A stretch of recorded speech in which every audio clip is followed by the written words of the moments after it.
Hello guys, welcome to my channel. Balamrutham పిండితో healthy and tasty recipe అయితే చేస్తున్నాను. పిల్లలకి ఈవినింగ్ స్నాక్స్లో పెట్టండి, చాలా ఇష్టంగా తింటారు. ఎప్పుడైనా ట్రై చేయకపోతే ఒకసారి ట్రై చేయండి. టేస్ట్ అయితే చాలా బాగుంటుంది. ఫస్ట్ మిక్సీలోకి 2 కప్స్ బాలామృతం పిండిని తీసుకోండి. 2 కప్స్ బాలామృతం పిండికి 1/2 కప్ షుగర్ అయితే సరిపోతుంది. బాలామృతం పిండిలో ఆల్రెడీ షుగర్ అయితే ఉంటుంది, సో నేను తీసుకున్న క్వాంటిటీ అయితే సరిపోతుంది. ఒకవేళ 3 కప్స్ బాలామృతం పిండి తీసుకుంటే 1 కప్ షుగర్ని అయితే వేసుకోండి. 3:1 రేషియో. ఇప్పుడు ఈ పిండిని ఒకసారి అంతా మెత్తగా మిక్సీ పట్టండి. పిండి ఎంత సాఫ్ట్గా ఉంటే బిస్కెట్స్ అంత బాగా వస్తాయి.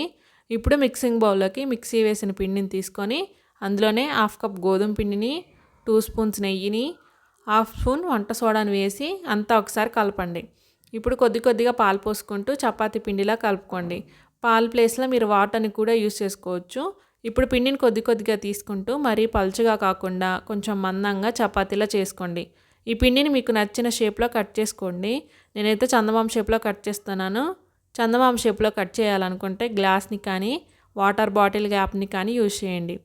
పిండిని అంతా చందమామ షేప్లో కట్ చేసి ఓవెన్ ఉన్న వాళ్ళైతే ఓవెన్లో బేక్ చేసుకోండి. ఓవెన్ లేకపోతే వీడియోలో చూపిస్తున్నట్టుగా చేయండి. ముందుగా ఒక ప్లేట్ తీసుకొని నెయ్యి అప్లై చేసి కట్ చేసుకున్న బిస్కెట్స్ని పెట్టండి.